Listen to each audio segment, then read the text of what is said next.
তাহলে আমরা এখন যে কাজটা করব বেসিক ইলেকট্রনিক্সের লেসন 7 করব।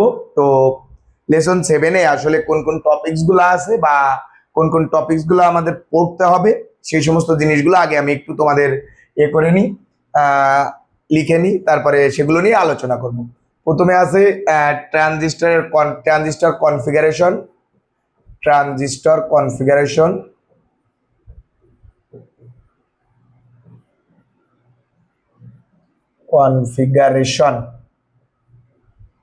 তারপরে আছে কি তোমার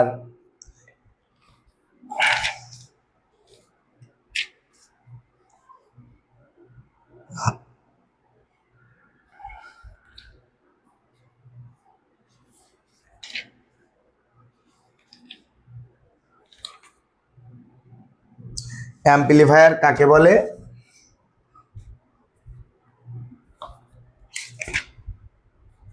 amplifier, amplification factor, amplifier, amplifier,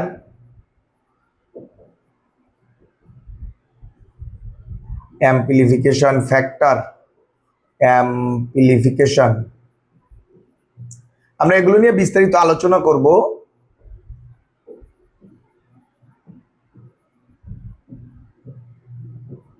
factor, তারপরে আছে কি ভোল্টেজ গেইন, ভোল্টেজ গেইন,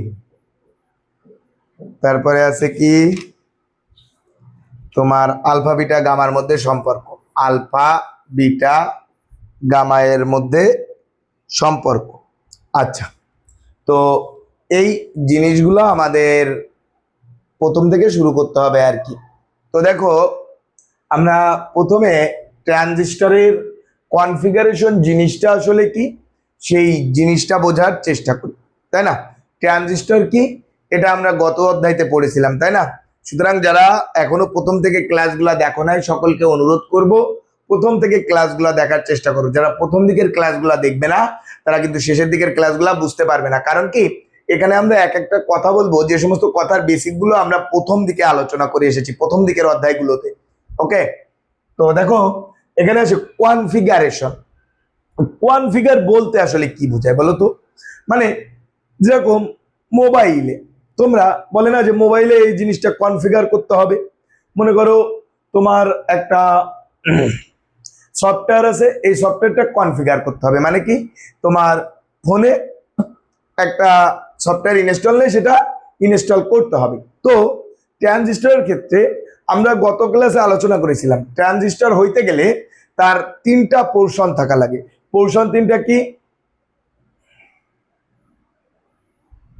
সেই 3টা একটু দেখাচ্ছি।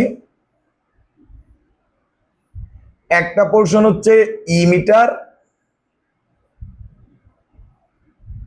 2 নম্বর পোর্শন হচ্ছে বেস, 3 নম্বর পোর্শন হচ্ছে কালেক্টর।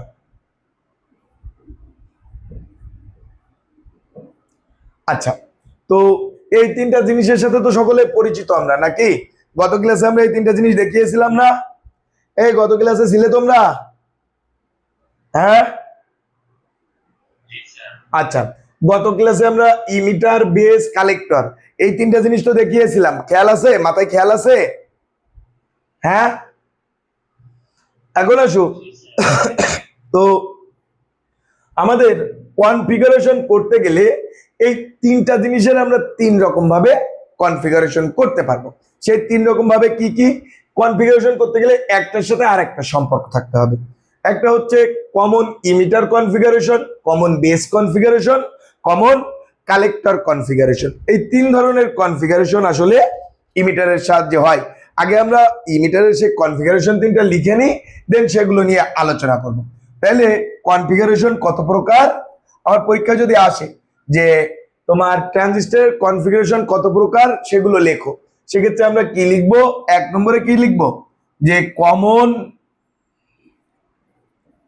Base configuration, configuration. 2 নম্বরে কি? Common emitter configuration, emitter configuration. 3 নম্বরে কি লিখবো? Common collector configuration, collector configuration. তো এখন আসুক, আমাদের পরীক্ষায় দেখা যাচ্ছে বললো যে এই 3 প্রকার কনফিগারেশনের আসলে গঠন চিত্র অঙ্কন করো। এই 3 প্রকার কনফিগারেশনের গঠন চিত্র অঙ্কন করো। তো গঠন চিত্র যদি অঙ্কন করতে বলে সেক্ষেত্রে কিভাবে অঙ্কন করতে হবে আমরা সেইটা জানি। সেইটা জানার আগে আমরা বিগত অধ্যায়তে বলেছিলাম ট্রানজিস্টর আসলে 2 ধরনের হতে পারে। কি কি? একটা পিএনপি আর একটা এনপিএন। পিএনপি ট্রানজিস্টরটা কি আর এনপিএন ট্রানজিস্টরটা কি, এই জিনিসটা একটু সংক্ষেপে আমি বলি, যদিও গত অধ্যায়তে আমরা বিস্তারিত আলোচনা করেছিলাম। যদি আমার প্রথমটা পি থাকে, মাঝখানেরটা এন থাকে, তারপরে একটা পি থাকে, তাহলে সেই ইমিটারটাকে সেই ট্রানজিস্টরটাকে আমরা পিএনপি ট্রানজিস্টর বলি। আর যদি আমার প্রথমে এন টাইপের সেমিকন্ডাক্টর থাকে, তারপরে পি টাইপের সেমিকন্ডাক্টর এবং শেষে এন টাইপের সেমিকন্ডাক্টর থাকে, তখন আমরা সেই জিনিসটাকে বলি এনপিএন ট্রানজিস্টর। এখন এই পিটা কি, এনটা কি, পি এই জিনিস যদি আবার বলতে চাও সেইটা কি, সেটা আবার ওই প্রথম অধ্যায়ের দিকে আলোচনা করেছি। পি টাইপের একটা সেমিকন্ডাক্টর, এই পি টাইপ সেমিকন্ডাক্টর মানে অর্ধপরিবাহী, এটা নিয়ে আমরা তৃতীয় অধ্যায়তে বিস্তারিত আলোচনা করেছি। সুতরাং ওই পি টাইপ সেমিকন্ডাক্টরটা কি, এই জিনিসটা যদি তোমরা না বুঝতে পারো তাহলে কিন্তু এই জিনিসগুলো বুঝতে পারবা না। এন টাইপ সেমিকন্ডাক্টরটা কি সেটা যদি না বুঝতে পারো তাহলে কিন্তু এটা বুঝতে পারবা না। এজন্যই আমি বলছি যারা এখনো ক্লাসগুলো দেখো নাই তারা প্রথম দিকের ক্লাসগুলো একটু কাইন্ডলি দেখে আসবা। ওকে, এখন দেখো, হ্যাঁ ওইখানে আমরা বিস্তারিত আলোচনা করেছি। এখন আসো, তাও আমি এক লাইনে একটু বলে দিই। পি টাইপ সেমিকন্ডাক্টর মানে কি, যে সেমিকন্ডাক্টরে চার্জের সংখ্যা বেশি থাকে, তাই না, ইলেকট্রন হোল বেশি থাকে, তাই তো। যদি আমরা চতুর্যোজী মৌলের সাথে ত্রিযোজী মৌল মিশাই তখন সেটা কি হয়ে যায়, পি টাইপ সেমিকন্ডাক্টর হয়ে যায়। আর যদি আমরা চতুর্যোজী মৌলের সাথে পঞ্চযোজী মৌল মিশাই তখন সেটা এন টাইপ সেমিকন্ডাক্টর হয়ে যায়। কারণ কি, সেখানে ঋণাত্মক চার্জের পরিমাণ বেশি থাকে। এই এক লাইনে বলে দিলাম, এই জিনিসগুলো তোমরা একটু দেখে আসবা। এখন আসো, তো আমরা এক একটা করে কনফিগারেশন অঙ্কন করি এবং সেটাকে কিভাবে কি বলে সেই জিনিসটা দেখার চেষ্টা করি। ওকে, প্রথমে আসো কমন বেস কনফিগারেশন। তো আমরা দেখো এইখানে একটা জিনিস, আচ্ছা আমরা ইনপুট আউটপুট যে বৈশিষ্ট্যটা, এই জিনিসটা আমি একটু পরে বলছি, আগে আমি একটু ছবিটা এঁকে নিই, ঠিক আছে। তো আমি যদি একটু এর ছবিটা আঁকি, আমরা গত ক্লাসে এই কনফিগারেশনের ছবিগুলো কিন্তু একে একে দেখিয়ে, মানে কনফিগারেশন না, ট্রানজিস্টরের যে তোমার সার্কিট ডায়াগ্রামের ছবিগুলো কিন্তু আমরা এঁকেছিলাম গত ক্লাসে। তো আমি পুনরায় আবার একটু আঁকছি।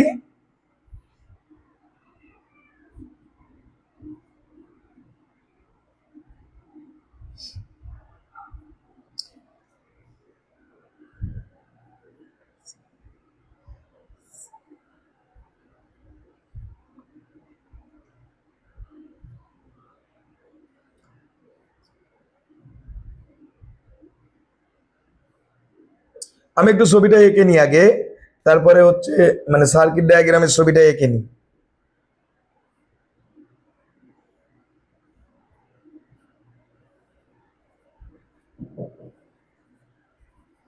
আচ্ছা, এটা হচ্ছে আমাদের, দেখো যদি আমার এনপিএন ট্রানজিস্টর থাকে, এনপিএন আর পিএনপি, এটা হচ্ছে output, O U T P UT, output, যেখানে রেজিস্টার লাগানো থাকে ওই জায়গাটাকে আউটপুট বলা হয়। এরপরে আসো, যদি এটা হচ্ছে কি এনপিএন ট্রানজিস্টরের কমন বেস কনফিগারেশন। তো এখানে দেখো, আচ্ছা আমি একটু অপর পৃষ্ঠায় চলে যাই, আমরা এই 3টা জিনিস একটা করে অপর পৃষ্ঠায় চলে যাই। প্রথমে কি কমন বেস কনফিগারেশন, কনফিগারেশন, কারণ এখানে আমাদের আরো অনেক জিনিস লিখতে হবে, তো এই জন্য common base configuration. Common base কনফিগারেশনে কিরকম হবে, এই এটা ইমিটার, এটা বেস, এটা কালেক্টর। আচ্ছা, এই এখন আসো, এইখান থেকে আমরা আউটপুট নিব, O U T P UT output নিব। এরপরে এইখানে আমার ব্যাটারিটা ঠিক এরকম ভাবে সংযুক্ত থাকবে, আর এইখানে হচ্ছে উল্টা ভাবে থাকবে, অর্থাৎ এইখানে এসে একটা সিগন্যাল দিব।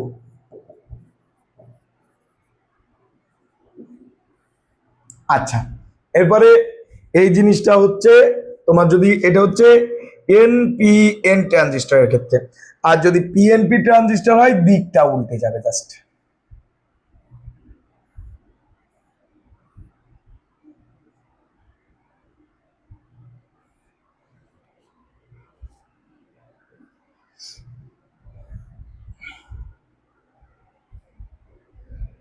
আমি একটু ছবিটা এঁকে নিই, তারপরে তোমাদের বোঝাচ্ছি।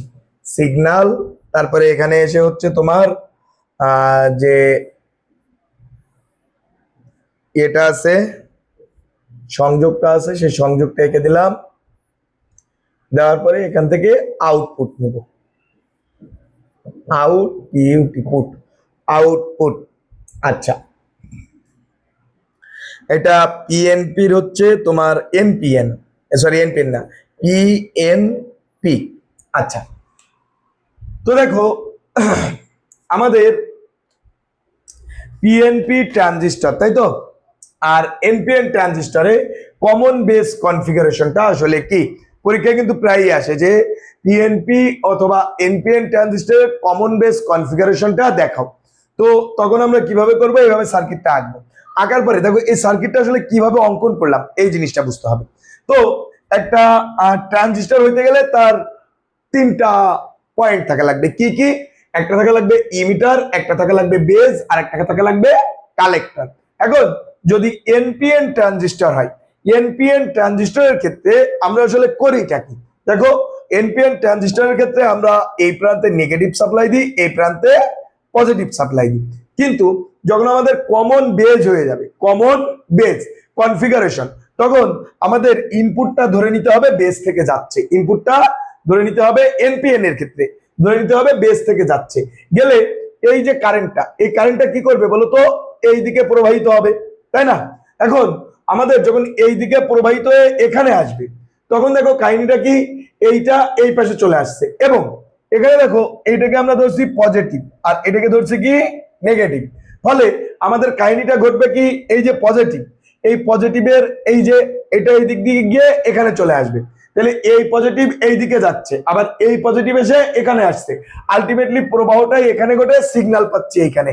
কিন্তু যখন বেস কমন বলবে, তখন আমরা আউটপুটটা নিব ঠিক এই জায়গা থেকে। অর্থাৎ আমার যে আউটপুট নেওয়ার প্রয়োজন যে জায়গায়, সেখানে আমরা কি করব? এই ব্যাটারি এবং কালেক্টর, সোজা সাপটা হিসাব কি, ব্যাটারি এবং কালেক্টর এই দুইটার মাঝখান থেকে আমরা আউটপুট সিগন্যালটা নিয়ে নিব। অর্থাৎ এইখান থেকে আমরা কোনো একটা দেখা যাচ্ছে কি লাগাবো, মনে করো কথার কথা কোনো একটা অ্যাম্পলিফায়ার লাগাবো, মানে যে বক্স, ওই জিনিসটা লাগাবো। এইখানে জাস্ট করবো, ট্যাপ করে লাগিয়ে দিলে আউটপুট পেয়ে যাব। এখন আসো, যদি এটা পিএনপি হইতো, তাহলে এই পজিটিভ চার্জটা এইদিকে চলে যাচ্ছে, এটা সেই ইমিটার, এটা বেজ, এটা কালেক্টর। এবং এখান থেকে দেখো যখন পজিটিভ চার্জ এইদিকে ফ্লো করছে, তখন কিছু পরিমাণ, এখানে কিন্তু খুব বেশি আসবে না, খুব অল্প পরিমাণ। কেন আসবে না? এটা আমরা গত ক্লাসে দেখাইছিলাম। কারণ কি, বেসকে আমরা খুব কম পরিমাণে ডোপিং করি, তাই তো, বেসকে কম পরিমাণে ডোপিং করা হয়, যার কারণে এটা এইদিকে আর খুব বেশি পরিমাণ না এসে সামনের দিকে চলে যাবে। ফলে এখানে নেগেটিভ চার্জ থাকায় এই নেগেটিভ চার্জ থেকে আমরা এখান থেকে আউটপুট নিতে পারবো। তাহলে এটা কি হলো? Common base configuration. তাহলে কমন বেস কনফিগারেশন বোঝা গেল? একটু রিপ্লে করবা। দেখো, যখন আমার নেগেটিভ চার্জ থাকে, যখন নেগেটিভ চার্জ থাকে, নেগেটিভ চার্জের ক্ষেত্রে আমাদের জিনিসটাকে ঘুরাইতে হয় উল্টা। কারণ কি, আমরা যদি এই দিক দিয়ে প্রবাহ ঘটাই, যদি এই দিক দিয়ে প্রবাহ ঘটাই, আমি তো পজিটিভ আউটপুট পাবো না, আমরা আউটপুট পাবো নেগেটিভ, কিন্তু আমাদের লাগবে পজিটিভ আউটপুট। এই দেখো এখানে কি চার্জ বলো তো? Positive charge. অর্থাৎ যেখানে পজিটিভ প্রান্ত থাকবে, আমরা সেই প্রান্ত থেকে আউটপুটটা নিব। এখানে দেখো, আমি যদি এই পাশ দিয়ে প্রবাহটা ঘটাতাম, সেক্ষেত্রে কাহিনীটা ঘটতো কি, যে এখান থেকে নেগেটিভ চার্জ চলে যেত, যার কারণে আমার এনপিএন হইলে আমাদের পজিটিভ চার্জে আউটপুট নেওয়ার জন্য আমাদের জিনিসটাকে, মানে ক্রমটাকে উল্টায় দিতে হবে। দেখো, এইটা ঘুরতেছে কোন দিকে? বামাবর্তে, আর এটা ঘুরতেছে কোন দিকে? ডাইনাবর্তে। বোঝা গেল বিষয়টা? আচ্ছা, এখন আসো এই জায়গায় আমাদের মূল আলোচনার বিষয় যেটা যেটা আমাদের পরবর্তীতে গিয়ে লাগবে সেই জিনিসটা দেখি। এটা আমার কমন বেস কনফিগারেশন। এখন এটাকে আমরা আলফা দ্বারা প্রকাশ করি। এখানে আমরা যদি ডিসি কারেন্ট প্রয়োগ করি তাহলে alpha DC equal to output current by input current. Output current by input current. এই ক্লাসটা আমরা চাইলে এই অধ্যায়তে অনেকখানি করাইতে পারি, কিন্তু আজকে আমরা শুধুমাত্র একটা পোর্শনই করাবো এবং এই একটা পোর্শন সকলের বাড়িতে পড়া থাকবে। তোমরা সকলেই এই পোর্শনটাই শুধু পড়বা, কারণ এখানে মোট 3টা জিনিস আছে। দেখো এই যে এখানে এই যে 3টা জিনিস আছে, এই 3টা জিনিস যদি ভালো করে না বুঝতে পারি, এই আলফা বিটা গামার ভিতরে যে সম্পর্ক আছে এই সম্পর্কটা ভালো করে বুঝতে পারবো না। এখন আজকে যদি আমরা একটা টপিকস আলোচনা করি, এই টপিকসটা যদি আজকে বাসায় ভালো করে দেখো, তাহলে আমরা নেক্সট ক্লাসে যখন বাকি 2টা আলোচনা করব সহজে বুঝতে পারবা। ঠিক আছে? Output current by input current. তো দেখো আউটপুট কারেন্ট, আউটপুট আমরা আউটপুট পাচ্ছি কোথা থেকে? আইসি। আচ্ছা, by input current, input current আমরা দিচ্ছি কোথা থেকে? ইমিটারে, আই ই। অর্থাৎ যখন আলফা থাকবে, দেখো এইখানে এইটা যে আমরা আলফা কি করে বুঝবো, কথা হচ্ছে এটা আলফা কি করে বুঝবো? যখন থাকবে কমন বেজ। এখানে কি আছে দেখো তো, বেজ আছে না? দেখো এটা মনে রাখার সিস্টেম আছে একটা, বেজে বেজ থাকবে না। কি থাকবে না? বেজে বেজ থাকবে না। আউটপুট অলওয়েজ টাইম কালেক্টরে পাবো। আর নিচে এখানে এখানে দেখো কমন বেজ আছে, কমন বেজ আছে, তাই এখানে ইমিটার হয়েছে। যদি কমন ইমিটার থাকতো এখানে কমন বেজ দিতাম, যদি কমন কালেক্টর থাকতো তাহলে কমন ইমিটার দিতাম। বুঝাইতে পারলাম বিষয়টা? হ্যাঁ, আচ্ছা। তো দেখো তাহলে এই জিনিসটাই আগামী দিন তোমাদের পড়া থাকবে। পড়া থাকবে বলতে বাসায় ভালো করে দেখবা, দেখলে দেখলে একদিন টাইম দিলাম, দেখলে দেখলা, না দেখলে নাই। বুঝছো? আগামী ক্লাসে মানে নেক্সট যে ক্লাস থাকবে সেই ক্লাসে আমরা ইমিটার এবং কালেক্টর এই 2টা নিয়ে আলোচনা করব, সাথে এই 2টা নিয়ে আলোচনা করব এবং আলফা বিটা ও গামার ভিতরে সম্পর্ক নিয়ে আলোচনা করব পরবর্তী ক্লাসে। কথা ক্লিয়ার?